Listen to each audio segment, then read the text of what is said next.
Welcome back, everybody, to Edge of the Rabbit Hole. I'm author and ghost historian Mike Ricksecker. With me, as always, is Vanessa Hogel, my co-host, and down in the chat room, our chat shenanigator, Shauna.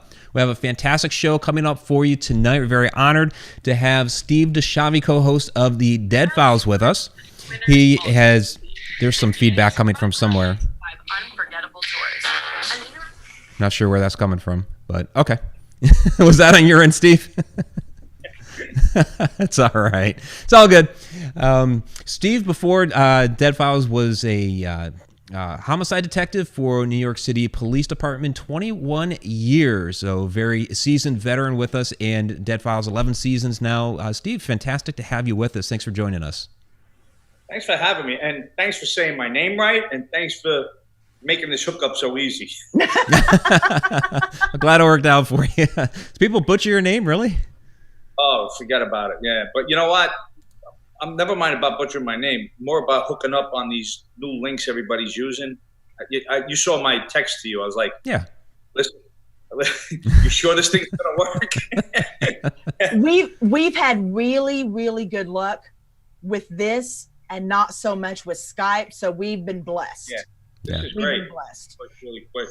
It was just that one little clue I had, and then Mike sent the thing, so it was all good. Bada bing. Bada bing. Bada bing. Well, I have to start this off, Mike, because go right ahead. I know you're itching. I am. I was so nervous about reaching out to Steve and asking if he would be on the show, because he's Steve. He's on the Dead Files. He's not going to answer me, and he did very quickly and very kindly. And we spoke for a bit, asked him to be on the show. He agreed to it. And I've been chomping at the bit for this interview, because I absolutely love to have a non-paranormal viewpoint on this show. Somebody that is by the book, calls it like they see it. A cop. I'm stoked. And you, Mr. Steve here, made me think of a question that I want to ask you. You were a homicide detective, a cop, for 21 years. Yeah. In Brooklyn. In Brooklyn, like you said, you can spot a liar at 100 paces. How do you keep that innate trait of yours that you learned from probably childhood living there, and especially working there? How do you keep that under control, under wraps, when you are having to converse with somebody that you know is fabricating the story of the paranormal? That's easy for me. I mean, that's probably the simplest thing I can do, because my entire career was spent talking to people that were going to lie to me. So, you learn real easy how to find everybody, what they call the tells, that crap about tells. And the people write books about it, which is all horseshit, but everybody has their own tell. But you got to find out what the tell is. So for me, people lying to me is second nature, so I'm used to it. So when you ask people questions, and paranormal investigators ask me this all the time, how do you know they're lying? Easy. You ask questions to them that they're going to answer truthfully. Spend a half hour doing that. When they answer questions that they won't lie to, slip in a question you think they may lie to and see their reaction. Then start asking questions again that they won't lie to. Then slip in one that they may lie to, see their reaction. If things change, now it's their tell. Everybody's tell is different. This bullshit of looking down to the left, they play with their hair. The FBI jerk-off agent that wrote that book needs a slap in the face. He's a real bookworm. That's not how it happens. You got to know the people. Everybody's different. Everybody's tells are different. And you got to learn those tells. And it doesn't happen overnight. I was in an interview room with a guy, the Carnegie Deli homicides, 15 hours. The 14th hour is when he gave it up. Wow. You know what I mean? And you got to have patience. Patience and common sense, and that's all it takes. But yeah, people lying to me, I'm just used to it, second nature. So see, I don't have a poker face. I can't. I would call them straight out and say, "Well, you fucking lying to me." So I would ruin it. To me, you make them bury themselves. Keep talking. Keep talking. The more you tell me that I know is going to be bullshit, the more it's going in my head, and the more I'm going to hit you with later on. So it's just a detective thing, and it's something you learn. I mean, I was on the job almost 22 years, so you learn that over, from the time you're a street cop, just walking on a beat and talking to people that just got robbed or somebody that did a robbery, you grab them on the street. You learn that. And then growing up in Brooklyn didn't help. I mean, didn't hurt, I should say. Yeah. Growing up on the streets of Brooklyn, fighting your way through every day you learn how to, you learn to find out when people are lying to you or when they're full of shit, basically. True story. Yeah. True story. And so that skill set's definitely helped you doing what you do on this side without the badge, the paranormal side. And what I do is very different because I'm doing interviews. I'm not doing interrogations. And an interview can turn into an interrogation. But what I do on the show is basically interviews. If I interrogated people on TV, nobody would call into the show. Right. I get backlash from some fans that are like, "Oh, you were really harsh on that person." I'm like, "You don't know what the fuck harsh is." I'll show you. It's generally on the show you're trying to help these families and these people. I love him. I love you, Steve. This is what I'm talking about. The no bullshit, no sugarcoating. You're not fucking Willy Wonka. Call it like you see it. Thank you. You're welcome.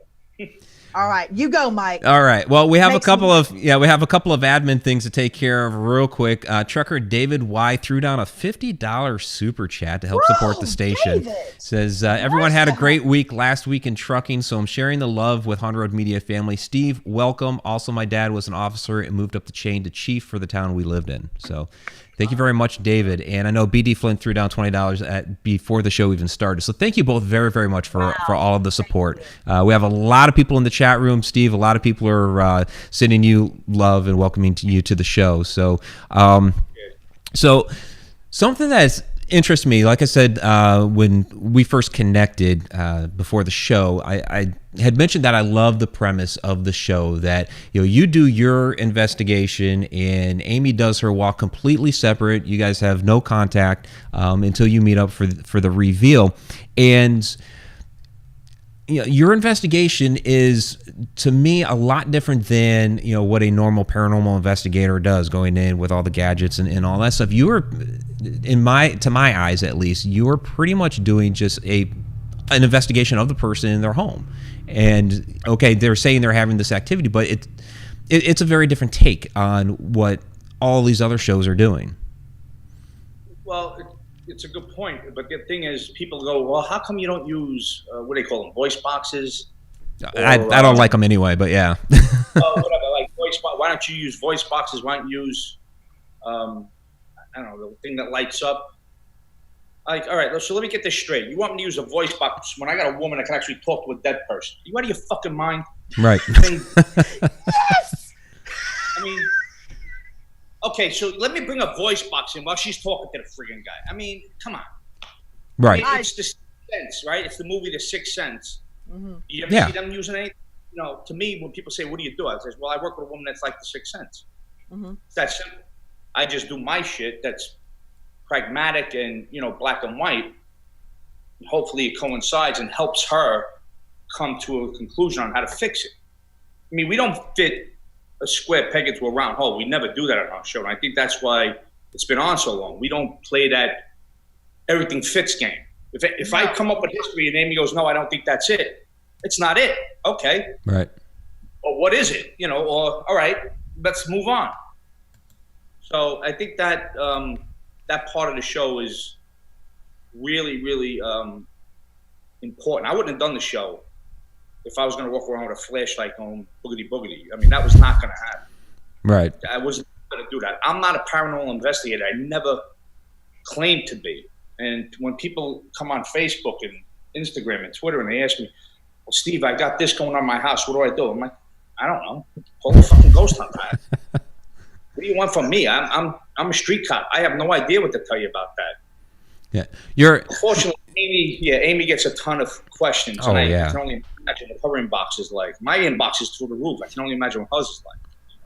Yeah, you're a street cop. You're a former homicide detective. I got to throw up this photo here because I love this about you. That is the research. The research. You're in the library and you're digging into records, finding old newspaper articles, all of this fantastic information. And I really respect that of you because that's an aspect of the field that I love. And you know what? I hate research. I really do. People are like, oh, I freaking hate it. But people say, well, why don't you just go into that? Because a lot of stuff you can't find from 1871 on the internet. You know, it's not all out there, and you got to know where it's coming from. Yeah. So I employ genealogists, historians, the people that were related to them. You know, stuff like that. So when people say, well, just look up on the internet. All right, you got it on the internet. What was the source of the information? Well, it's the internet. No, that's not what I asked. Just Google it, yeah. Where did it come from? I had an argument with a client one time years ago about this. She goes, no, that my survey says blah, blah, blah. I'm like, well, where'd you get your survey? She goes, on the internet. I'm like, well, I got mine from the goddamn Historical Society. I got the actual document. What do you think's more legit, yours or mine? Right. Well, I don't know, Steve. And blah, blah, blah. And I'm like, I got to take a photo of this on my computer. Give me a second. This is so cool. I've never had like 3 people. This is such. That's great. That's a great photo. That's awesome. Please do. That is great. We've never I love had that. anybody do Yeah, that. that's a first. We've been doing this, almost 5 years? That's a first. Yeah. Our show's been on almost 5 years. So. And nobody did a photo of that? Not like that. No. No. Really? Wow. That's pretty cool. awesome. That's pretty cool. So how is that, Steve, how is that different from the days when you were a homicide detective, when you were, trying to track down essentially, who done it, what's the difference between, Yeah, it's a good question. It's almost the same, but the process is the same, but it's different. It's like when you have a dead body and there's no ID, you got to do a victimology. You got to go by fingerprints. You start with the fingerprints. Yeah. All right, we got nothing on our fingerprints. Let's do a dental implant. See if we can come up with that. Search missing persons. See if somebody's missing. All right, So it's basically the same thing when you're researching a house. Let's start with the plot, then go to the chain of title, the deeds, and all that stuff, and work your way forward. It's the same process, but different. But it's all the same process. It's basically doing a victimology on a house and not a victim. Interesting. So for me, it's the same thing. I just had to learn all these different websites and all this other crap, and it's boring. I got to tell you, it sucks. It's just boring. You really do have the more boring part of the two. You really do.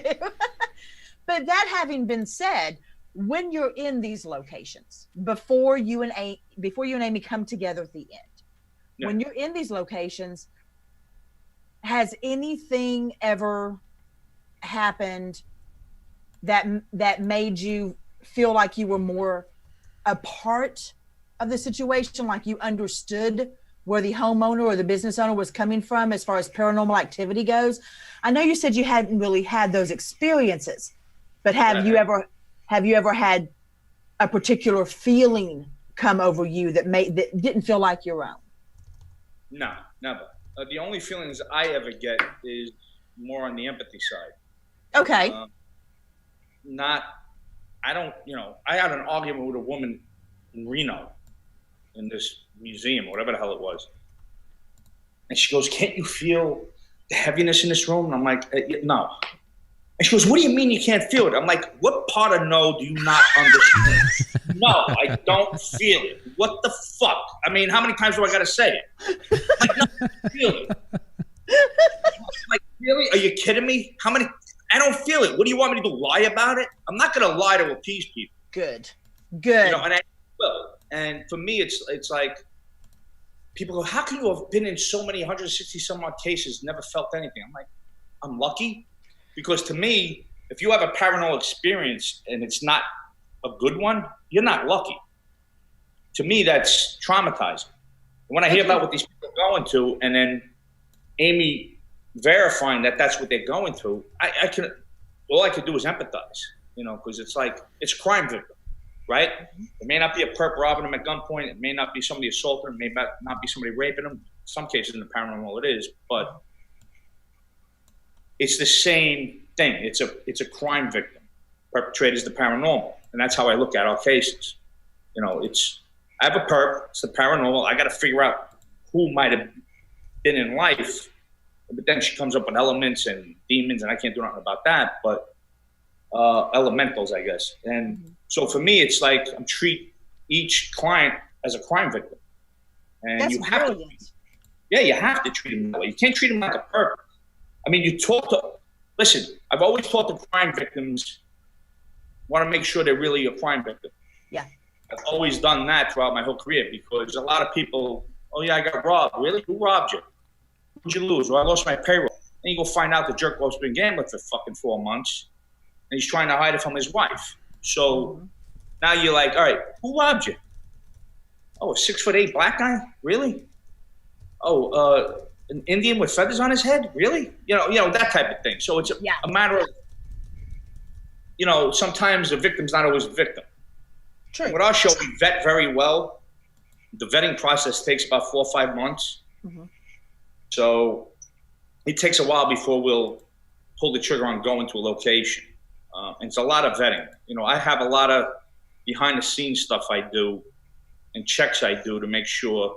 But there's some episodes we have to do because it's the Travel Channel. We got to go to businesses, and it is what it is. It's still a TV show, right? Right. But when it comes to regular people living in their homes, I vet very well. I make sure the vetting's done correctly. Well, and I mean, let's face it, when it comes right down to it, some, I'm not going to say most, I'm not going to blow smoke up your ass. Some of these people really, truly do need help. They truly do. And then there are many, many, many who just want to get their mug on TV. So those episodes should go to people who need help. Period. Yeah, I agree. People always ask us, why don't you do the Mackey house? Is that it? Bobby Mackey's. Yeah. Bobby Mackey's. Yeah. Why don't you do some Asylum? Listen, I don't pay attention to all this paranormal stuff. And I'm like, why would we go to a place where it's not affecting anybody? Well, and where everybody's been over and over. Well, what are the stakes? Is there a woman or a child or a family being terrorized? No. All right, so why would I go there? To appease? I have no interest in appeasing my own, curiosity. Amy don't want to go there. If we can't help people, why do the show?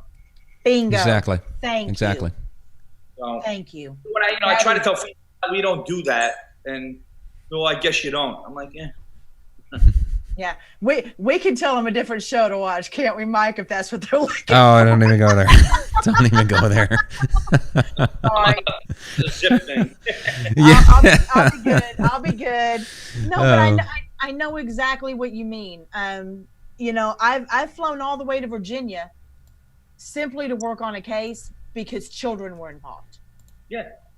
And I wouldn't have just flown there for shits and giggles, or just to go to some random abandoned place that wasn't affecting anybody. There were 3 young children involved.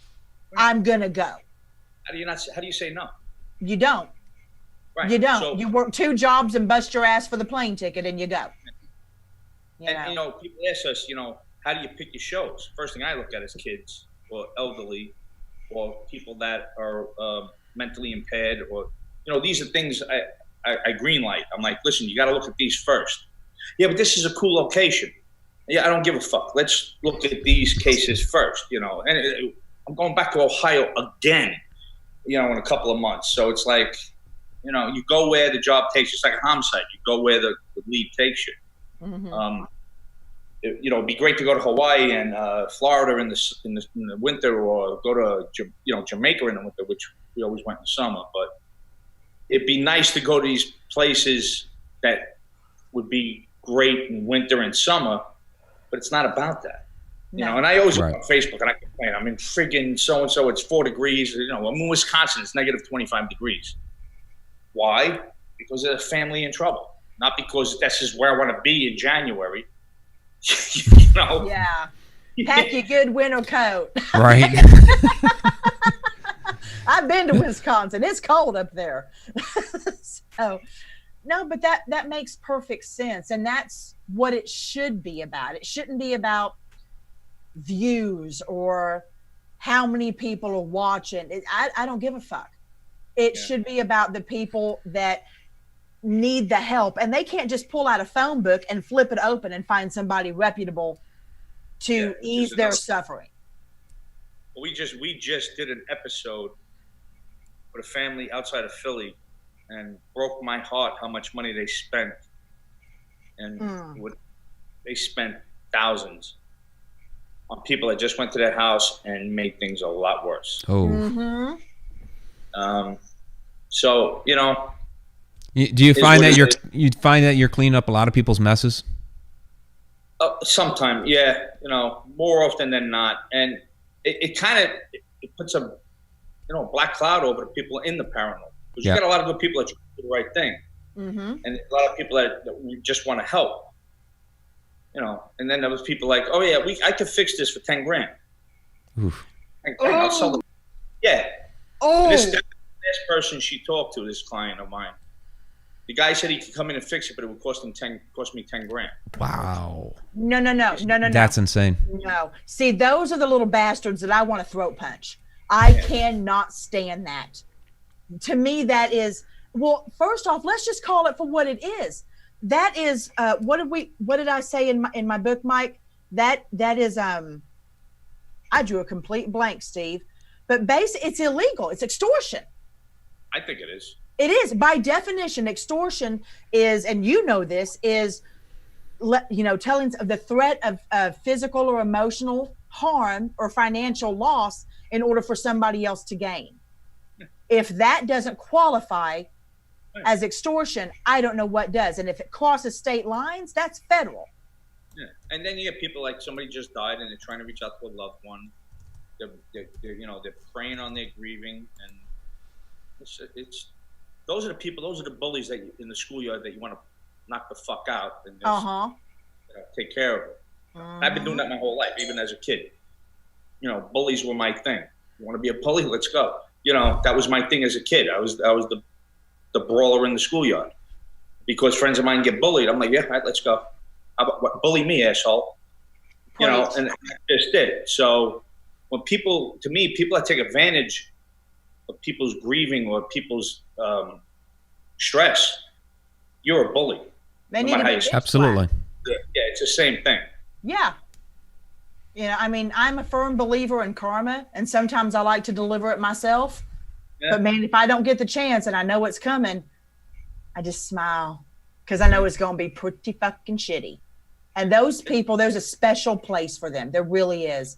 Yeah, I can't. It's sad how people get taken advantage of. Yes. Yeah, it really is.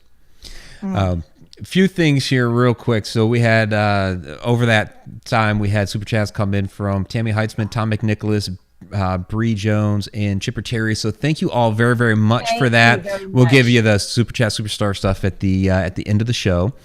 And then, there's a lot of questions coming in, Steve. We do take some questions from our fantastic audience. So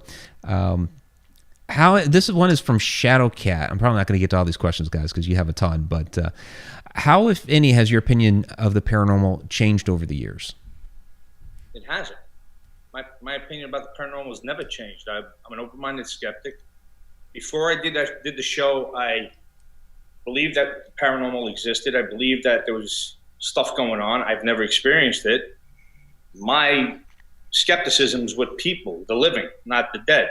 My skepticism comes in where it's the way some people exaggerate what they're going through and what they see. Then you get a lot of nutbags that are like, oh yeah, I'm seeing pink elephants. All right, how many Quaaludes a day you taking? So there's that side of it. Do they even make Quaaludes anymore? I don't know. They probably got a fancier name. Probably. But the whole point is like, my thoughts on the paranormal hasn't changed. I get questions all the time. I guess after working with Amy for so long, now you're a real believer. No, asshole. It's the same. Since it's just that I believe in her abilities, and what she tells me that the clients are going through is what they told me, then now my belief in them went up a couple of notches. Mm-hmm. But, you know, I never said there was no paranormal in the world. I never said that. So I get annoyed by that because and a lot of it has to do with the way the show was edited early on. They try to make me this, you know, I didn't believe anybody. I used to hug women all the time if they were going through stress, but they wouldn't, they'd cut it or edit it out until the 4th season. Wow. It was all of a sudden they're like, well, this guy's empathetic. Why don't we show that? I'm like, I've been empathetic my whole goddamn life. You know, and all of a sudden 4 seasons in, you want to show it? I was always empathetic. And people are like, oh, I see now you're more caring. Oh, that drives me to a goddamn wall because I've been that way my whole life. They just started showing it. You know, it's called editing flaw, you know. People don't understand that. No, and it's annoying because being on TV, there's a lot of, you know, I interview people for 2 hours. There's 2 minutes on air. So, and all you hear me saying is, really? Okay, interesting. Yeah. Is there anything else? Yeah. Yeah, exactly. Anything else? So, but I get it. It's a TV show. They got 80 hours of footage in a week, and they got to cram it into 42 to 44 minutes. Right. I wouldn't want that. No. Yeah, so they only get little sound bites from you, really. Yeah, and I get it. It's they need what they need, and that's it. So. Well, and you do have to be portrayed as objective. You do. Yeah. That's your job. Yeah. So that anything that I'm assuming, which maybe I'm making an ass out of myself, but anything that might have taken away from that objectivity in the beginning, I can understand to a certain degree why they would have done things that way. But as the seasons go on, they have to work it. They have to work it to make it look as if there's growth. And I get it. Yeah. No one else knows you've always been that way. Yeah. I mean, you got a woman crying hysterical because her kids are going, what am I supposed to do? Just not hug her? I mean, come on. I'm Italian. I'm from Brooklyn. That's how we are. We hug. You know, that's what we do.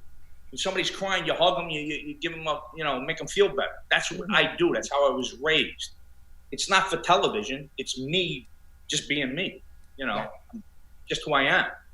And people are like, oh, you're trying to get female fans? I'm like, fuck, are we really? Really? I'm 56 years old. I weigh 220 pounds. Really? Female fan. You're the I'm best. not fucking George Clooney. What are you kidding? You are the best. I am so fucking happy right now. I truly am. But no, I mean, it's the same way. I mean, I'm 47. I've had people contact me asking me if I know any younger psychics because TV shows are looking for them. I'm like, what does age have to do with it? I think you'd want experience over age, right? I would think so. You would think, but apparently not. Apparently, I'm not young enough and blonde enough. You know. Yeah, you'll see that, you know, where some of these shows will try to cater to a certain demographic, but you know, I agree with you, Steve, that the experience trumps all, really. Oh. I mean, I was denied. I did a bunch of pilots with the creator of our show. Had nothing to do with the paranormal. We did like 4 or 5 pilots where I was doing investigative work, and every network, like, he's too New York, he's too rough around the edges, he's too short, he's too fat, he's this, he's that. Meanwhile, the Dead Files airs, and the female fans are all about, oh, I love your accent. Like, well, the other jerk-offs didn't think they liked it. So it's how funny is it that my accent's a big draw for the show? And I don't know why, but go figure it's that. funny how the whole New York attitude is a draw to the show. Because it makes sense. I do. I completely understand. But for them to turn me down or whatever their decision was, I don't really give a shit. But the point of, you know, oh, he's too this, he's too that, he's too rough around the edges. Meanwhile, after the show aired and became somewhat of a hit, the creator of the show was at a big conference, and he was talking to a bunch of executives there, and he's like, hey, congratulations on the show. And he's like, yeah, that's the guy you passed on. Nice. And you're like, oh, really? That's the guy we passed on? Yeah, that's the guy. So it was kind of like a little stick in their face, which what I thought was really cool. That's Absolutely. awesome. So how did it come together with the Dead Files in the beginning? Well, it was a weird thing because Jim Casey tried pitching a show to a network executive about a private investigator. And I was on this documentary for ABC News. And the executive saw me on the documentary when I was still in the homicide squad. And he was like, well, shit, I saw a guy on this documentary. It'd be great for television. He's, you know, he's really good at what he does and this, that, and the other thing. So he reached out to me. It went a couple of ways, but he reached out to me. Finally, I agreed to do a pilot with him. And we did one pilot. We did a couple other pilots. And, you know, it never went anywhere because of the reasons I was just talking about. And then out of nowhere, he goes, listen, I'm doing a paranormal show. I'm like, let me stop you right there. I'm not doing a paranormal show. You're out of your fucking mind. It's not happening. So then he talked about the concept. I said, well, listen, if I could just do an investigation that has nothing to do with the boogity stuff, I'm good.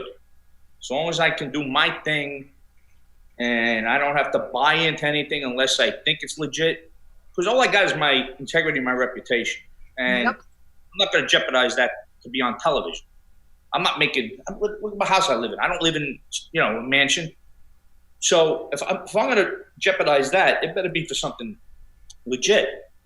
So we did the pilot, and they had 5 different female mediums they were testing out, along with Amy, obviously.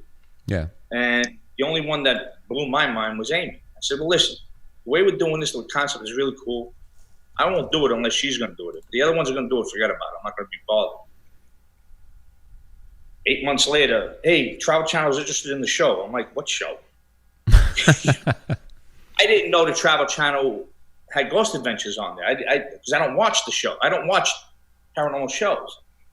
So they're like, I'm like, why the fuck would Travel Channel be interested in the Dead Files? And to David Gerber, who's our original executive producer, to his credit, he took the chance. And he was like, yeah, it's a great concept. Let's do it. And that's, you know, 2010 we started filming. 2011 we aired, and we haven't stopped since. Well, I have to let you know, I have to interrupt here. Okay. By the way, Steve, they think you're awesome.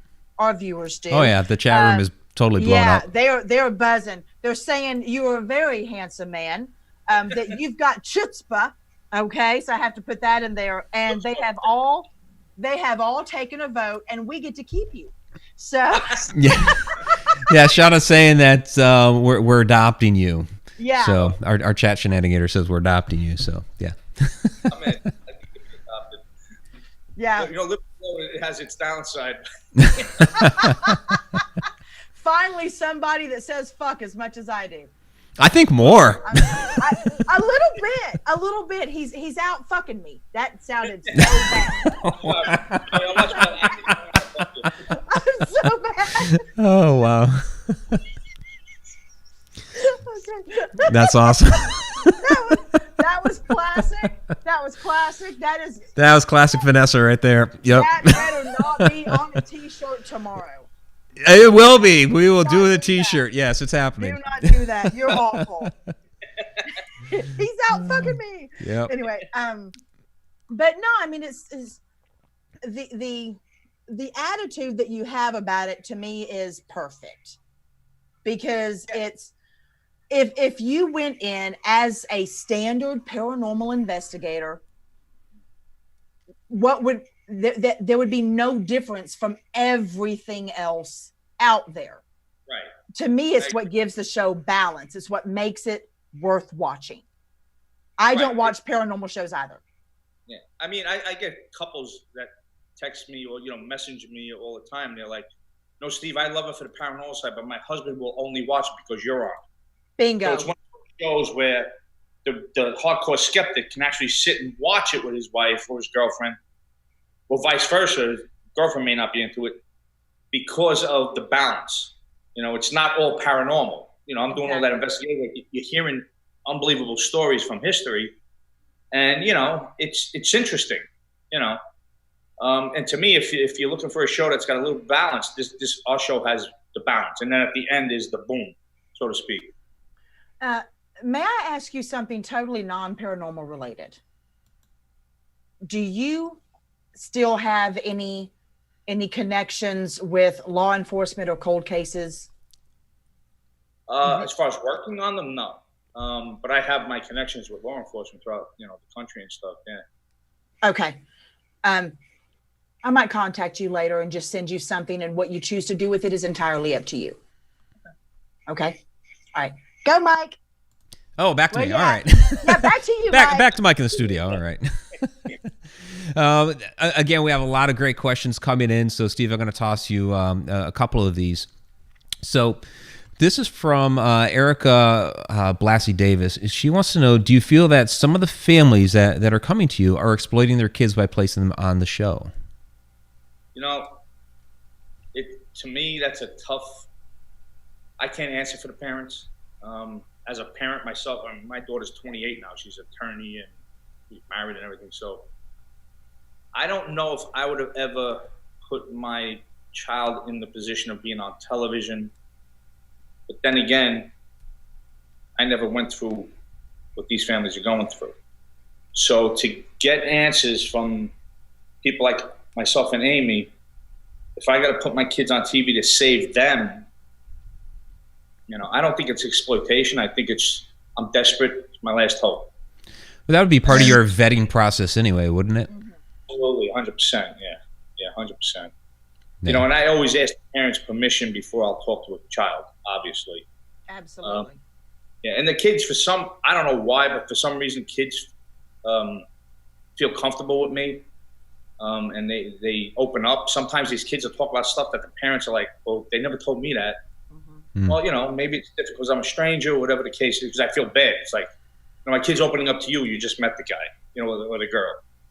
I'm like, well, that's what I do. I get people to open up and talk to me. So whether it's an adult or a kid, it's the same thing. So, well, but yeah, to answer that question, I don't think it's really exploitation. I think it's desperation.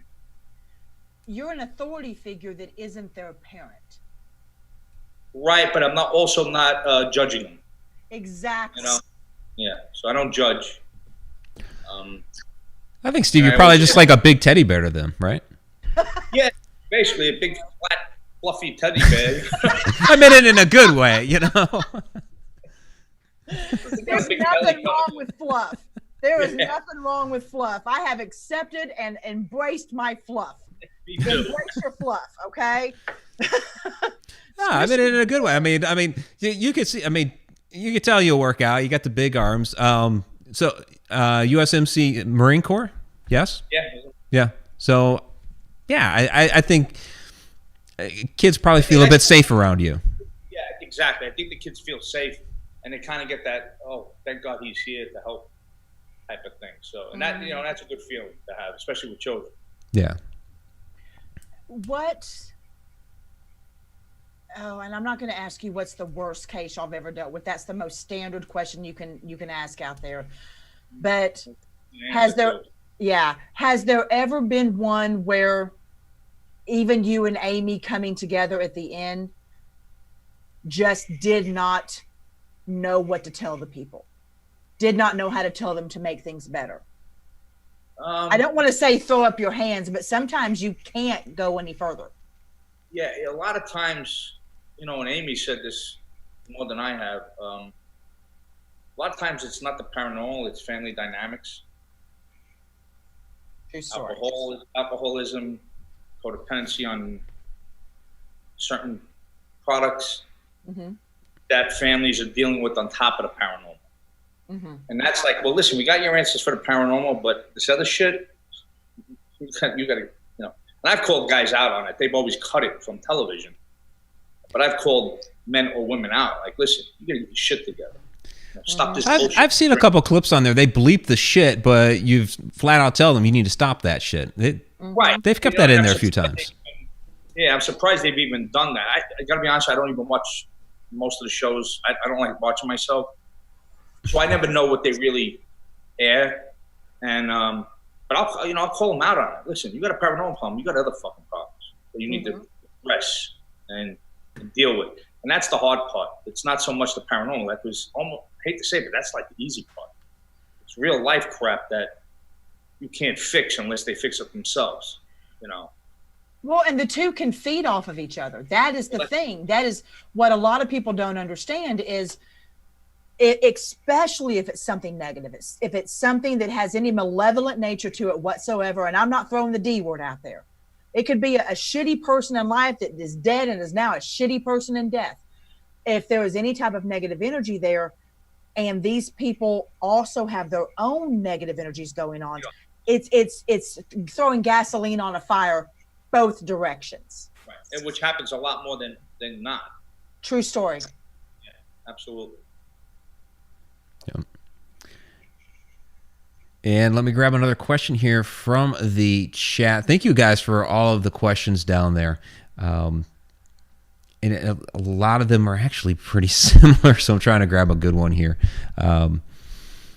So there's a lot of questions, Steve, about the vetting process, and I know you already covered that. And about if anything paranormal happens to you while interviewing the clients. But I guess something that's interesting to me just from watching the show is that you go to a lot of ends, I guess, to kind of being the skeptic to kind of try to debunk some things, like even to the point where, you'll have like housing inspectors come out and, make sure like the room is plumb if they're seeing things, like roll on the floor and things like that. So you seem to cover all angles. Yeah, well, we tried to, and what happens is my producers will come to me and, like, how you want to handle this? I'm like, I want this, this, and that. A lot of times it won't get aired because for whatever reason, but I do a lot of debunking that you won't see on television. I'll bring in the electrician, the rodent inspector. I'll bring in guys like you said. They're saying shit's rolling across the floor. Right? Is the floor level? Common sense stuff. But a lot of it's minutia that like you can't really fit into the show. Mm-hmm. All right, listen, it's not this, it's not that, but. So it makes for a longer week of filming. And I asked to do the good. I bet. But it's good that you do it, because sometimes it is, hey, guess what? Your pipes freeze and then melt, and things contract and retract. And you know what? It's a 200-year-old home. Of course, your floors are going to squeak. Don't be a dumbass. There's all kinds of totally natural situations that can cause something to appear to be paranormal. And you know what it is, too? It also helps in the process of, like, all right, so they don't have this. Why is they knocking on the walls? Mm-hmm. I can't answer it now. I did my job. All right, Amy, you got to answer this one. Yeah. Exactly right. Exactly right. They're saying you need to come to our Haunted Road Media Paracon next year. Honey, you'd get sworn. Just going to go ahead and let you know. Yeah, I don't do. That's an Amy thing. I don't do the Paracons. Yeah, I was about you to don't say, do the Paracons. All right. Risk. Haunting History is wondering if you've ever come across historic information that pertain to the family with the problems. So I guess as you're doing your research that you come across some direct information about that family. Oh, as if they're connected to the property from where they went or not. Yeah. That's a good question. That's one question that's never been asked. And no, we haven't. That I can say that we haven't. No. You did. Uh-oh. You did. Uh-oh. Oh, Vanessa. Vanessa remembers something here. Episodes. Okay. So, she knows the season and episode number. Yeah. No, I wished I did, because honestly, honey, I work 70 hours a week, so I haven't seen all of them. Okay. But you had an episode. You and Amy had an episode. It was a younger Hispanic couple. They had 2 daughters, I believe.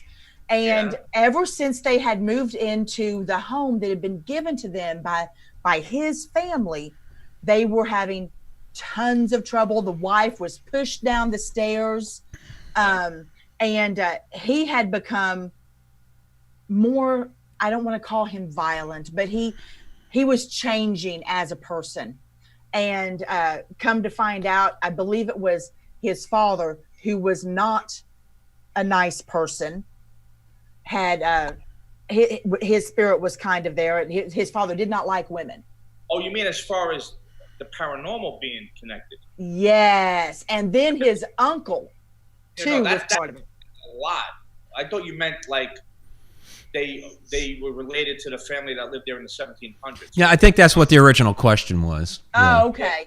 Yeah, but I've definitely had cases where family members were haunting the house. That's a lot. But as far as being related to the property and people that lived on the property, no. Not that I can recall. Okay. But definitely a lot of family members haunting. And we had a mother that was haunting her daughter in Connecticut, and the daughter said, "Yeah, she was a bitch in life, and she's a bitch, you know." That's how they roll. Yeah, yeah. You know, Yeah. I mean, I always say the show The Ghost Whisperer helped me kick off the door of my broom closet, and it truly did.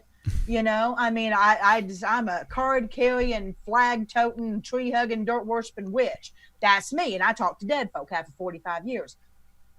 But I know that essentially that show's bullshit. Yeah. Because when you die, it doesn't mean, oh, everything just magically goes away and you flitter off through this lovely little bright light and you go up to heaven and everybody's having a party. Doesn't work that way. Never has, never will. And yeah, if you're a dick in life, you're a dick in death. Oh, yeah. You know, if you're a sweetheart in life, you're a sweetheart in death. You know, it is what it is. If you were autistic in life, you're autistic in death. If you were nonverbal, you're possibly nonverbal. You know, and until you, in my belief, reincarnate and come back different. But that's one thing that has been the hardest to get people to realize, is that you can't just walk into a home and say, I bless this house, everybody leave and go up to heaven and everything's hunky-dory. Shit don't work that way. Well, it would be good if it did, right? Right. It would, but it don't. But it don't. Steve, let me ask you this. From having watched a number of episodes, there's a lot of times in that reveal, I see you get surprised a lot of times by different things Amy will say, such as, like she'll say, you are this person, like from the sketch or whatever, like, or maybe a photograph, like you are this person reincarnated, and I'll just see like the surprise on your face. Do you still get surprised by things that Amy picks up on? You know, I don't know if I get surprised by her abilities as much as I get surprised at details that she picks up on, like minute details that I'm like, how the fuck could she possibly know that little detail? You know, like he's left-handed, or he was in the army, but he was dishonorably discharged. I mean, that's something hard to find from somebody from 1860. You know what I mean? Those little details. That always surprises me, and it always will. I mean, how can you not be surprised by that? By somebody that you know doesn't know a freaking thing about something, but yet could come up with, even with the family's experiences. That really gets me. It's like, you know, she's like, I feel like whoever's here maybe feel somebody walking on the bed. We just had an episode like that we just filmed, and sure as shit, the woman's talking to me. She's like, yeah. It feels like there's some kid walking on the bed at night. I'm like, how could she possibly know this? I know she didn't talk to the woman. I know she doesn't see any of the vetting process, and none of that information's on any paperwork. You know, that information I make sure is not on any paperwork, so that nobody could say, well, she looked at the paperwork, because it's not there. So it's my ass, you know, it's not there. So for me, it's always that surprise of her ability and her sometimes those details. I'm like, Jesus, this is. Well, so for me, it's like, yeah, how can you not respect it, and how can you not believe in it after that? And you can't explain it. And I'm sure Amy says the same thing when people ask her, well, where does it come from? Oh, no. I don't know. You know, and she's always like, I don't know. This is just what I get. You know, it just comes to her. Yeah. Yeah. So, yeah, you know what we call that? Legit. Yeah. I got to move you guys with me. My battery's going low. Uh-oh. All right. Come with me. Gotta have a go to my office so I can plug you in. Cool, that'll work. I have a little bit of a follow-up here from Stacy Comiskey, and she's wondering, Steve, if Amy has ever picked up anything from you. Not that I know of. I mean, me and Amy never talk about that, and I told her, just keep your shit to yourself. I don't want to know about it. I don't care. I don't give a shit if my father or my mother's with me. You know, for me, it's like, it's not about me. It's about Amy, and you know, it's not about Amy. It's not about me. It's about the client. So put your efforts towards them. Never mind about me or the crew or anybody else. So, exactly. Yeah, you're good. Yeah. Okay. Yeah, you're good. You're good. We got you. Yeah. But I came up on my thing. I'm like, how could it be? It was 100% when we started. I guess because of the feed, the way it works. Yeah, it takes a little more power. Yeah. Well, I mean, but that makes perfect sense to me. I don't walk into my work and start reading the people I work with. That's an invasion of privacy. Yeah, I mean, you just don't do that. Yeah, and people are like, oh, does Amy see your mom or your dad? I don't give a shit. As long as they're not around and they're where they're supposed to be, I don't know. I'm good. Don't worry about me. Worry about them. Awesome. So Candy Orton is wondering if you've ever written a book or plan to write a book about your experiences. Well, I don't have any experiences unless she's talking about the police department and the Marine Corps growing up. But yeah, okay. She says on the force. Yeah, she says on the force. Yeah. I've been approached, but you know what? It's the same tire and wheel. I mean, everybody's wrote. So how many guys have written books about? Oh, I did this when I'm like, it's the same shit. I'm like, I don't consider myself interesting. You know, Why? I just don't. I mean, I grew up in Brooklyn. I got thrown out of high school. I went to the Marine Corps. I got lucky enough to take a test while I was home on leave. Went in the police department. Worked my way up to the homicide squad. And now I'm on TV. I mean, okay. How many other guys have done the same thing I've done? 1,000, 2,000, 3,000 people? I'm not that interesting. The cases I've worked, great. I've been on cases that was newsworthy worldwide that I worked on that I broke. But it's what I did. It's nothing to me. It's not. And I got to be honest, writing a book about myself is just narcissistic in my head. You know, for me, it's like I just can't talk about myself. I just, like when we do a radio interview, I talk about stuff and stuff like that. But I just can't sit down and, like, I'm friends with Kenny Aronoff, who's a drummer. He's a famous drummer with John Mellencamp. He wrote a book a couple of years ago. And he says, man, Steve, it was the hardest thing I ever did. So it was worse than work.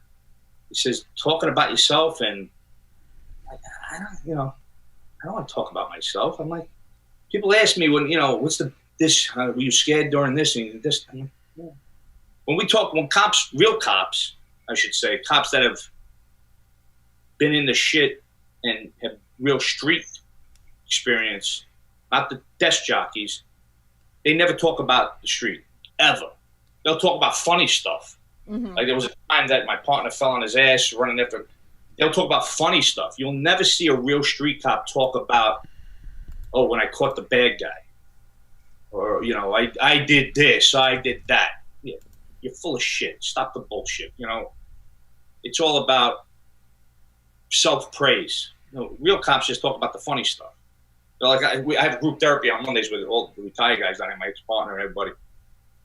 And we just talk about funny shit all the time. Nobody talks about the shootout. Or nobody, I have a scar over my left eye from a shell casing when I was fighting with a guy over his gun.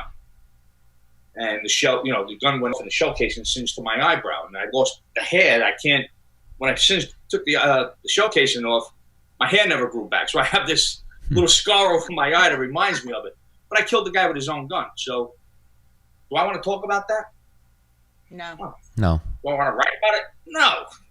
It's just, to me, writing a book about for me personally, writing a book about, like Kenny wrote a book. I mean, to me, his life is so interesting.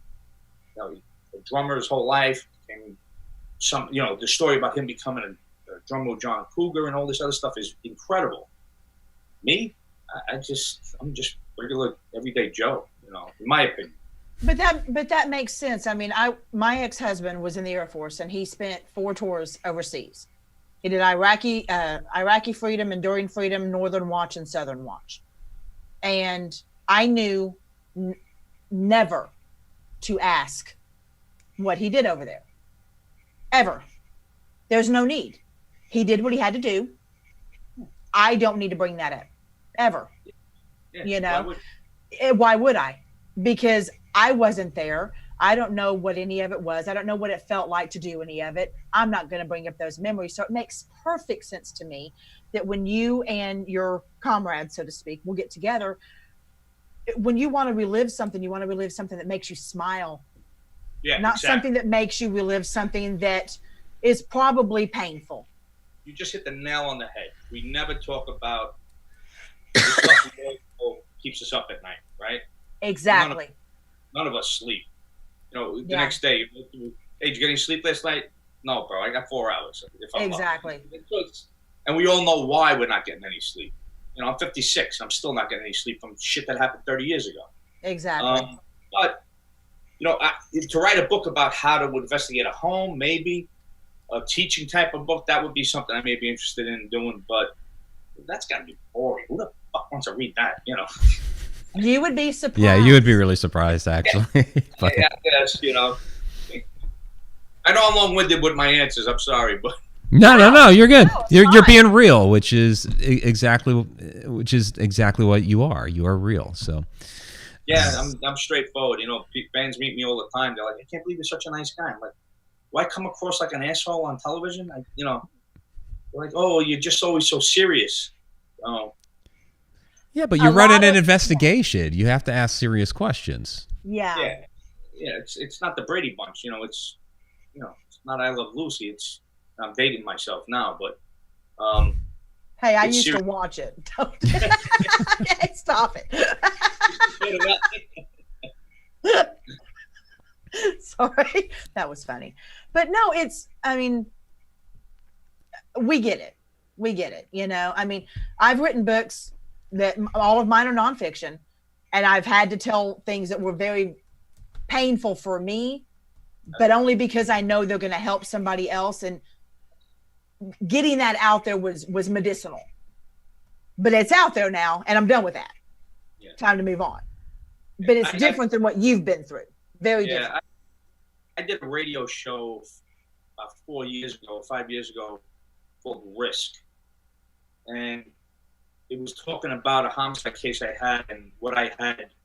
Something happened to me when I was 13, and had I been this kid that I had to arrest for murder, that could have been me, and we talked about it. And you know, that type of thing where it was just one of those things where it's about, wow, this is what happened to me when I was 13, and this is what happened to this kid when he was 13, and had I done something differently that day, I would be in the same shoes as this kid. Absolutely. You know, so that was, to me, that's something you could talk about. And I talked about when my father died and the night he died and stuff that happened between me and him, and that, you know, was one of the things. So something I still regret every day of my life, but it's something I brought out on radio, and I just, like, why did I even talk about this? Was this really, you know? But it was about the murder case that I arrested this kid on, and afterwards I'm like, holy shit, this kid mirrored my life, you know? And this is on the streets of Harlem. This happened to me on the streets of Brooklyn, and it was one of those things that when I shared it, it got a big reaction. Mm-hmm. Yeah. It was meant to be heard by somebody. And right. that's the thing. I mean, I'm not going to go all hippie bullshit on you, but everything really does happen for a reason. And when you speak of something that you think you would have never spoken about, right. It's for a reason, and you don't have to know who you affected. Just know that you did, and you might have changed a life. Yeah, I mean, I don't know how many people reach out to me about the thing that happened with me and my father, and you have to forgive yourself and all this other stuff, and it just, I couldn't get over the outpouring of, what's the word I'm looking for? The outpouring of compassion. Compassion, yeah, which I'm not used to getting. Mm-hmm. You know, I'm always the one being compassionate. Nobody ever asked the lion if he's okay, right? True story. Nobody ever asked if the fucking lion's okay. And that's the story of my life. Nobody ever asked, hey, are you okay? You know, why would you? Because I'm always handling everybody else's shit, and I'm always taking care of this. Nobody ever says, well, I wonder if he's okay. And why would you, right? Right here. Preach to the choir, honey. Preach to the choir. I think we were separated at birth. You may have been, especially with all the F-bombs. I know, right? So, yeah. You know, I hate to tell you guys this, but we're actually winding down to the end of the show. Gosh. Yeah, an hour just totally flew by. Wow, so it was quick, definitely. couple things here right at the end. For one, our chat shenanigator, Shauna, is telling me that her cousin Tammy is a huge fan of the show. It's her birthday coming up here, so Tammy would love an early birthday present of Steve, you giving a shout out for her. So, happy birthday, Tammy! I wish you many more and a healthy one. Awesome, thank you for that. And then Steve, so what's coming up here? Before the show, you told us that you just wrapped up season 11, started right in with season 12. So what's going on with the show? What can we expect? July 11th is the season premiere for season 11. They picked us up for season 11 and 12, so we finished all of 13 episodes for season 11. So that starts airing 10 o'clock Thursday nights on the Travel Channel, I guess 9 Central. And then I think they're doing it, they're splitting up like 8 episodes, taking a break, and then another 7, whatever. But the new season starts July 11th. Okay. And then I think they're going to go right into, because we filmed until the end of November, right before Thanksgiving for season 12.